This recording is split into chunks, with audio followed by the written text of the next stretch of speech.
बिस्मिल्लाहिर्रहमानिर्रहीम। Dear students, आज का जो हमारा टॉपिक है बच्चों वो है एक्शन मेम्ब्रेन पोटेंशियल। इंतहाई अहम टॉपिक, लॉन्ग क्वेश्चन आता है, एमसीक्यूज और शॉर्ट क्वेश्चन भी बोर्ड में से इस टॉपिक में से ज़रूर पूछे जाते हैं। इसलिए आप बच्चों ने ये लेक्चर एंड तक ज़रूर देखना है। एंड तक देखने के बाद इंशाअल्लाह ताला आपको ये लेक्चर फ़ौरन याद हो जाएगा।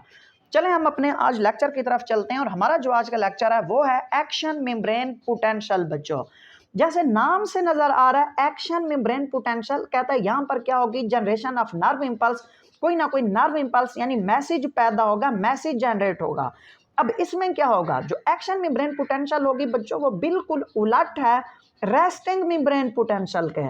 बच्चों अगर आपने अभी तक ये रेस्टिंग मेम्ब्रेन पोटेंशियल का लेक्चर नहीं देखा तो इससे पहले वाला लेक्चर जो अपलोड है वो रेस्टिंग मेम्ब्रेन पोटेंशियल है, वो जरूर एक बार देख लें, इंशाल्लाह ये भी आपको फिर फौरन याद हो जाएगा। कहता है बच्चों एक्शन मेम्ब्रेन पोटेंशियल में क्या होता है कि जो मेम्ब्रेन की इनसाइड अंदरूनी तरफ होती है बच्चों वो पॉजिटिव होती है और जो आउटर साइड होती है वो नेगेटिव होती है। अब रेस्टिंग मेम्ब्रेन पोटेंशियल में ये था कि जो इनर साइड होती थी रेस्टिंग में वो नेगेटिव होती थी और आउटर साइड पॉजिटिव होती थी, ये दोनों उलट है। इसलिए आप बच्चों ने अगर अभी तक वो लेक्चर नहीं देखा तो रेस्टिंग मेम्ब्रेन पोटेंशियल वाला लेक्चर जरूर देखें। अब हमें कहता है events of active membrane potential. Active membrane potential में कौन कौन से वाकयात होते हैं, बहुत अहम बच्चों। कहता है पहला जो यहाँ पर इवेंट होता है वो होता है डीपोलराइजेशन बच्चों, जबकि रेस्टिंग मेम्ब्रेन पोटेंशियल में जो पहला इवेंट होता था वो होता था पोलराइजेशन। अब डीपोलराइजेशन एक्टिव में होता है। डीपोलराइजेशन का मतलब क्या होता है बच्चों, डीपोलराइजेशन का मतलब यह है कि डीपोलराइजेशन में सोडियम गेट ओपन हो जाता है। जब सोडियम गेट ओपन होता है तो सोडियम आयन जो होते हैं ये सेल के अंदर की तरफ भागना, रश करना शुरू कर देते हैं। अब इससे क्या होगा, जो पहले रेस्टिंग मेम्ब्रेन पोटेंशियल में अंदरूनी नेगेटिव साइड थी, अब क्या होगा जब अंदर सोडियम आयन थे, कहता है रिड्यूस नेगेटिव चार्जेस इनसाइड। अब अंदर की तरफ जो नेगेटिव चार्ज था ये कम हो जाएगा और इसी तरह कहता है electrical potential changes, electrical potential तब्दील हो जाएगा। तब्दील कैसे होगा कि पहले जो अंदर नेगेटिव -70 मिली वोल्ट था, अब एक्शन पोटेंशियल में ये 50 मिली वोल्ट तक पहुंच जाएगा। कहते हैं पहले जो रेस्टिंग मेम्ब्रेन पोटेंशियल में वैल्यू थी -70 मिली वोल्ट, अब ये 0 तक जाएगी पहले, फिर 0 के बाद ये 50 मिली वोल्ट तक जाएगी। इसका मतलब ये है जो पहले अंदर नेगेटिव थी बच्चों चार्ज था, अब वो चार्ज पॉजिटिव हो जाएगा, यानी अंदरूनी साइड ज़्यादा पॉजिटिव हो जाएगी। कहता है इससे क्या होगा, इट प्रोड्यूसेस एक्शन पोटेंशियल, एक एक्शन पोटेंशियल, एक नर्व इंपल्स पैदा होगी on a short region for 1 millisecond. बहुत अहम एमसीक्यूज बच्चों। कहते हैं जो एक्शन पोटेंशियल होगा ये छोटे से हिस्से पर पैदा होगा और ये कितने टाइम के लिए पैदा होगा बच्चों, ये सिर्फ और सिर्फ 1 मिली सेकेंड के लिए पैदा होगा। इसी तरह इसका जो दूसरा फैक्टर होता है वो होता है रीपोलराइजेशन बच्चों। अब रीपोलराइजेशन क्या होता है, कहते जो पहले डीपोलराइजेशन में सोडियम गेट ओपन हुआ था, अब ये सोडियम गेट क्लोज हो जाएगा, बल्कि कौन सा गेट ओपन हो जाएगा, अब पोटाशियम गेट ओपन हो जाएगा। कहता मोर पोटाशियम आयन डिफ्यूज आउट, अब मजीद पोटाशियम आयन बाहर की तरफ निकलना शुरू हो जाएंगे। अब जब बाहर की तरफ निकलेंगे तो क्या होगा, कहता है inside of cell negative again, दोबारा जो सेल की अंदरूनी साइड है वो नेगेटिव बन जाएगी और जो है बाहर की तरफ बच्चों वो क्या हो जाएगी, बाहर की तरफ ये पॉजिटिव दोबारा बन जाएगी। इस स्टेट को हम नाम देते हैं रीपोलराइजेशन का, यानी दोबारा अंदर की तरफ नेगेटिव पहले पॉजिटिव थी, अब दोबारा जब ये नेगेटिव बनेगी इस हालत को हम नाम देते हैं रीपोलराइजेशन का। तीसरे नंबर पर जो हमारे पास फैक्टर होता है बच्चों वो होता है हाइपरपोलराइजेशन। अब हाइपरपोलराइजेशन क्या होता है, कहता है मेम्ब्रेन की जो अंदरूनी मेम्ब्रेन इनसाइड मेम्ब्रेन होती है slightly more negative than resting membrane potential.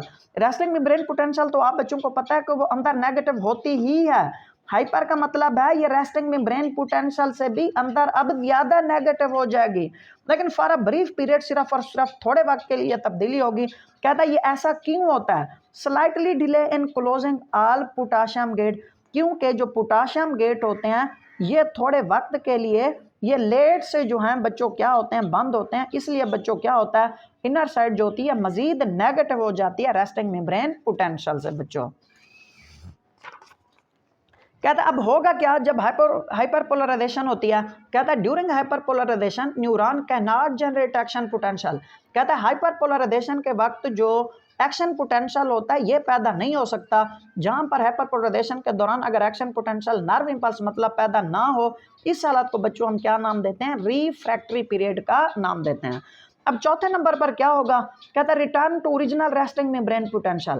कहता है आफ्टर शॉर्ट रिफ्रैक्टरी पीरियड, कहता है थोड़े से रिफ्रैक्टरी पीरियड के बाद। बच्चों इसके आप इस तरह समझें कि जब हम मोबाइल को रिस्टोर करते हैं बच्चों, तो मोबाइल जो होता है वो थोड़ी देर के लिए बंद हो जाता है ताकि वो दोबारा ओरिजिनल पोजीशन में आ सके।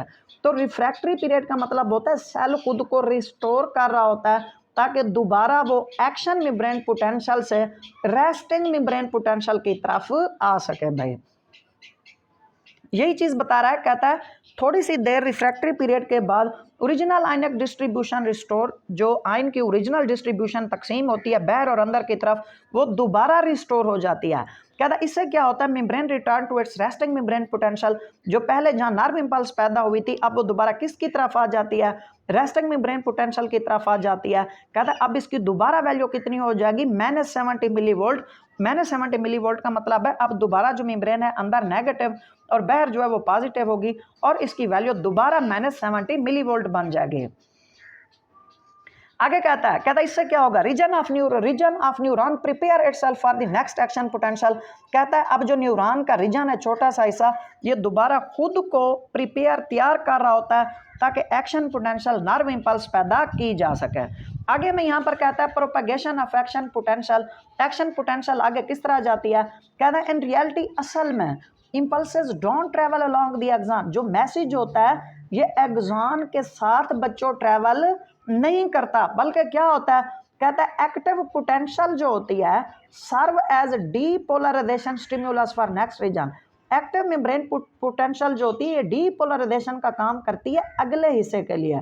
इसका मतलब ये है जो बच्चों इंपल्स होती है ये एक्सॉन के साथ ट्रेवल नहीं कर रही होती, बल्कि जब एक जो है एक नोड्स ऑफ रैनवीर पर पैदा हो रहा है मैसेज, तो अगले पर वही मैसेज ट्रेवल नहीं करेगा बल्कि अगले नोड पर दोबारा एक एक्शन पोटेंशियल पैदा होगी। भाई कहता है next region produce on action potential. वही चीज़ बच्चों बता रहा है कि ये जो मैसेज था ये वही मैसेज आगे नहीं गया, वही इंपल्स आगे नहीं गई, बल्कि नए रीजन पर नई जो है एक इंपल्स पैदा हुई है, नया एक्शन पोटेंशियल पैदा हुआ है। अब क्या कहता है अब ये एक्शन पोटेंशियल आगे पैदा हो गया, पिछली साइड पर दोबारा कहाँ चली जाएगी, पिछली साइड जो वो दोबारा रेस्टिंग मेम्ब्रेन पोटेंशियल में चली जाएगी। कहता है previous region repolarize back to the resting membrane potential. अब जब ये पैगाम आगे चला गया तो पिछली जो साइड थी वो दोबारा रेस्टिंग मेम्ब्रेन पोटेंशियल में वो क्या हो जाती है बच्चों, वो तब्दील हो जाती है। इसी को अब जो है हम डायग्राम के जरिए समझेंगे एक्शन मेम्ब्रेन पोटेंशियल को। आप बच्चों ने गौर से देखना है। कहते हैं ये जो हमारे पास है ये हमारे पास है एक्शन मेम्ब्रेन पोटेंशियल की एक डायग्राम। अब गौर से देखें बच्चों, यहाँ पर कहता है ये जो हमारे पास पहली हालत है रेस्टिंग मेम्ब्रेन पोटेंशियल, ये जो आप सीधी लाइन देख रहे हैं ये रेस्टिंग मेम्ब्रेन पोटेंशियल में है। कहता है रेस्टिंग मेम्ब्रेन पोटेंशियल में इसकी वैल्यू होती है -70 मिलीवोल्ट होती है बच्चों। कहता है अब क्या होता है, कहता है जैसे ही कोई हमारी बॉडी पर टच करता है, हमारी स्किन पर टच करता है तो नर्व इंपल्स पैदा होती है। कहता है इससे क्या होता है, पैगाम आगे की तरफ जाता है और वो क्या हो जाता है बच्चों, वो डीपोलराइजेशन की स्टेट में चला जाता है। यानी पहले जो रेस्टिंग मेम्ब्रेन पोटेंशियल सीधी लाइन में थी, अब नर्व इंपल्स पैदा हुई, ये ऊपर की तरफ नर्व इंपल्स जा रही है। इसका मतलब डीपोलराइजेशन का मतलब है अब सोडियम जो है वो अंदर की तरफ आना शुरू हो जाएंगे ताकि अंदर पॉजिटिव हो जाए, एक्शन पोटेंशियल नर्व इंपल्स पैदा हो सके। कहता है ये एक्शन पोटेंशियल की वैल्यू क्या होगी, एक्शन पोटेंशियल कहता है इसकी वैल्यू 50 मिलीवोल्ट होगी। मतलब ये है 50 मिलीवोल्ट का कि मेम्ब्रेन की अंदर की तरफ ज़्यादा पॉजिटिव होगी और बाहर की तरफ बच्चों क्या होगी, अब वो नेगेटिव हो जाएगी। कहते हैं यहाँ तक ये पहुँच गया डीपोलराइजेशन 50 मिलीवोल्ट तक। अब क्या होगा, अब ये जो ऊपर वाली आप हालत देख रहे हैं, ये जो स्ट्रेट ऊपर तक ग्राफ ये जा रहा है, लाइन जा रही है, इसे हम बच्चों किस चीज़ का नाम देते हैं, इसे हम नाम देते हैं एक्शन पोटेंशियल का नाम देते हैं। कहते हैं अब क्या होता है तीसरे नंबर पर, यही जो नर्व इंपल्स थी अब ये नीचे की तरफ आप देख रहे हैं। कहते हैं ये जो नीचे की तरफ आप ग्राफ देख रहे हैं इसे हम नाम देते हैं रीपोलराइजेशन का। रीपोलराइजेशन का मतलब क्या होता है कि पोटाशियम आयन फ्लोज आउट। अब पोटाशियम आयन जो होते हैं ये बाहर की तरफ जा रहे होते हैं। आखिर में क्या होता है, कहते हैं रेस्टिंग मेम्ब्रेन पोटेंशियल में चौथे नंबर पर होता है हाइपरपोलराइजेशन। कहते हैं ये जो रेस्टिंग मेम्ब्रेन पोटेंशियल का ग्राफ है, अब यही जो नर्व इंपल्स थी इससे भी नीचे चली जाएगी। नीचे का मतलब है अब inner side resting membrane potential से भी ज़्यादा नेगेटिव हो जाएगी। अगर रेस्टिंग मेम्ब्रेन पोटेंशियल से इनर साइड ज़्यादा नेगेटिव हो जाएगी, इस हालत को हम नाम देते हैं बच्चों हाइपरपोलराइजेशन का नाम देते हैं। तो ये था हमारा आज का सिंपल और आसान सा टॉपिक एक्शन में ब्रेन पोटेंशियल। अगर आप बच्चों का कोई भी क्वेश्चन हो तो आपने कमेंट बॉक्स में ज़रूर पूछना है, इंशाल्लाह मैं उस क्वेश्चन का ज़रूर आंसर दूंगा। अगर आप बच्चों अभी तक चैनल सब्सक्राइब नहीं किया तो इस चैनल को ज़रूर सब्सक्राइब करें, क्योंकि यहाँ पर आपके बिल्कुल अकॉर्डिंग टू टेक्स्ट बुक और बोर्ड एग्जाम और साथ साथ MD-CAT की भी तैयारी करवाई जाती है। इंशाल्लाह फिर हम नेक्स्ट लेक्चर में मिलेंगे, तब तक के लिए बच्चों अल्लाह हाफिज़, टेक केयर।